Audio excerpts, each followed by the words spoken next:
Hello, and welcome back to another update where I cover the latest developments throughout the front line in the Russo-Ukrainian war.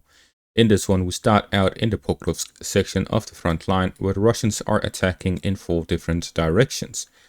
The Russian operations here in the Pokrovsk section of the front line is 2 offensives in one. There's one in the direction of Pokrovsk in the western direction, there's one in the southern direction towards Kursk as their objective. The Russians here are looking to, in the southern direction, to gain control over the fortified locations and encircle the Ukrainian forces to the east of the Kursk-Selidove direction, in between Selidove here in the north and Kursk in the south.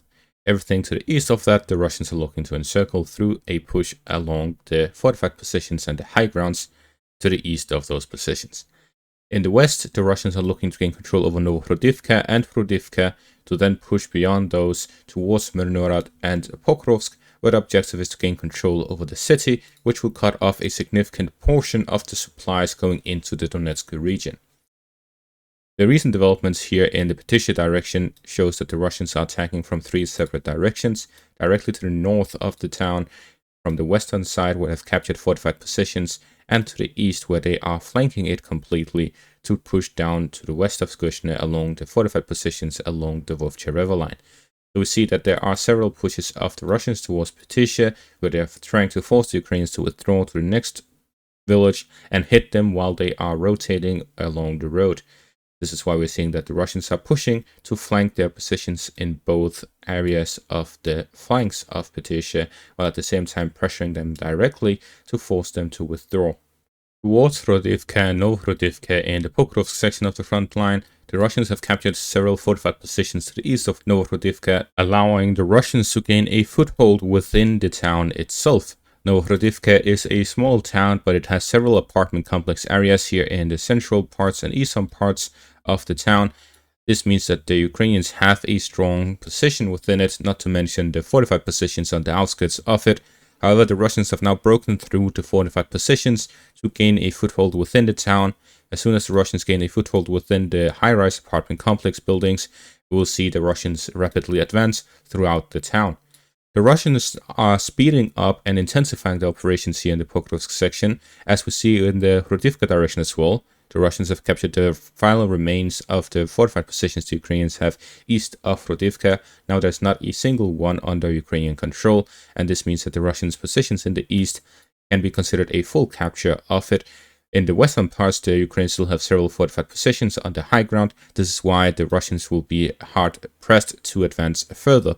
However, they can go against expectations to then push along to cross over the river line towards the heights and fortified positions. However, that is unlikely. Instead, it is more likely that the Russians will be focusing on this part between Rodivka and Novhrodivka to then enter the fortified positions from the southern direction and push alongside of it, both in the direction of Suchy Yar in the west and Rodivka in the north. The reason why the Russians are intensifying the operations in the Pokrovsk section is due to the Ukrainian Kursk offensive. What we're currently seeing is what has been referred to as a game of chicken. The reason for this is that the Ukrainians have redirected significant forces from the east and the south towards the Kursk direction, as well as all of their operational reserves to the Kursk direction to launch their Kursk offensive.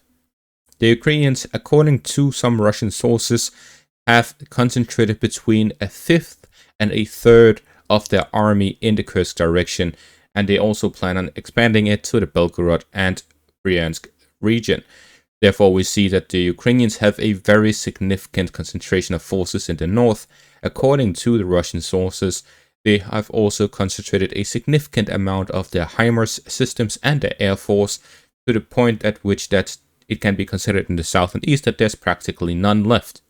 This means that the majority of the strength of the Ukrainian army is in the north, while the ones in the south are left to just hold the line as much as possible.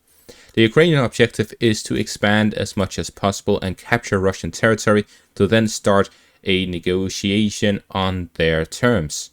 For this, they need much more than they have already gained, and this is why they're doubling down by sending as much as they can of their combat-ready forces towards the north, while at the same time trying to slow down the Russians as much as possible. The initial objective with the Ukrainian offensive was to redirect Russian forces from the south and east towards the north.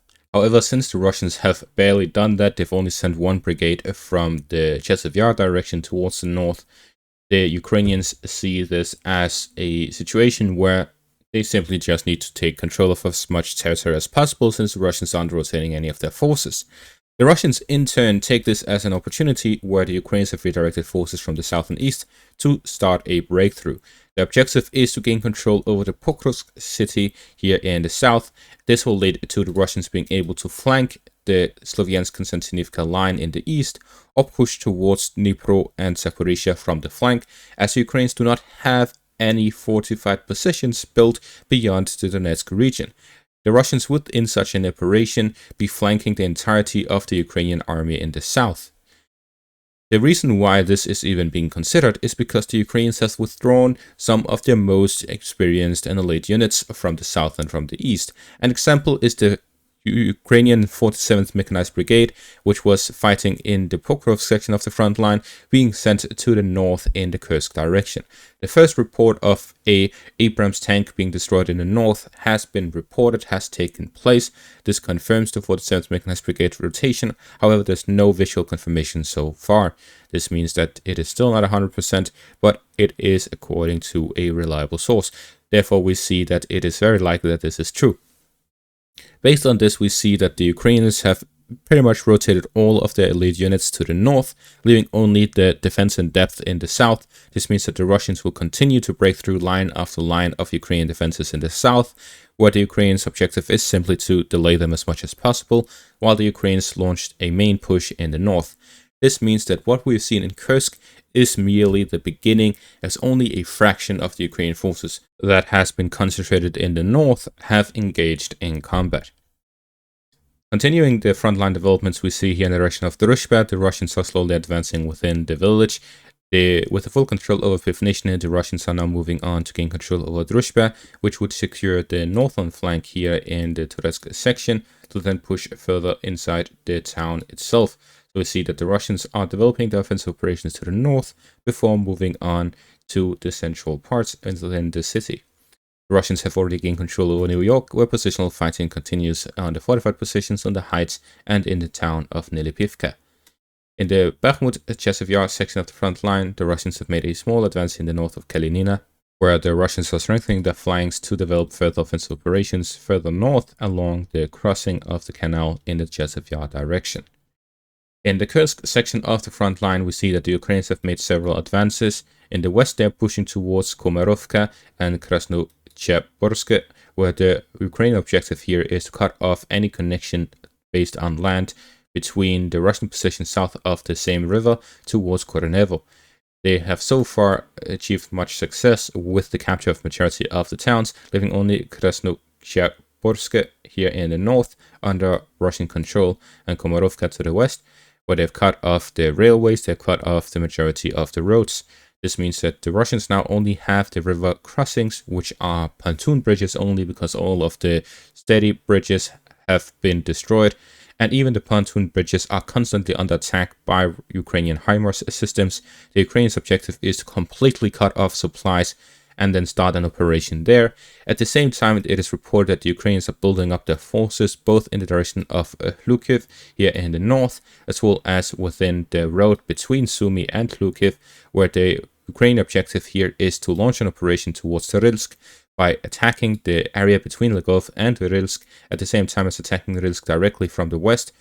This in combination with an assault towards the south of the same river, which means that the Ukrainians are here looking to attack in three separate directions to not only gain control over the south of the same river by cutting off the Russian forces in the area, but to take that as an advantage to push towards Ryilsk. However, the Ukrainians have yet to gain control over Koronevo, which weakens their assault towards Ryilsk.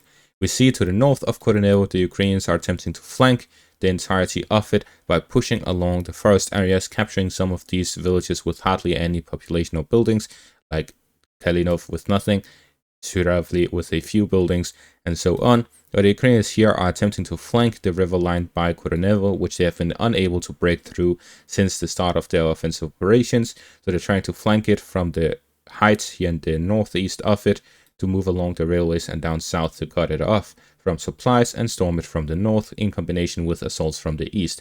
So we see that the Ukrainians are heavily pressuring the Russians everywhere across the Kursk front, and in the south along Suchet, the Ukrainians are securing their positions further by pushing in an eastern direction. Their objective is to improve the positions, to dig down in the area that they have already captured, and to push beyond the current line of contact.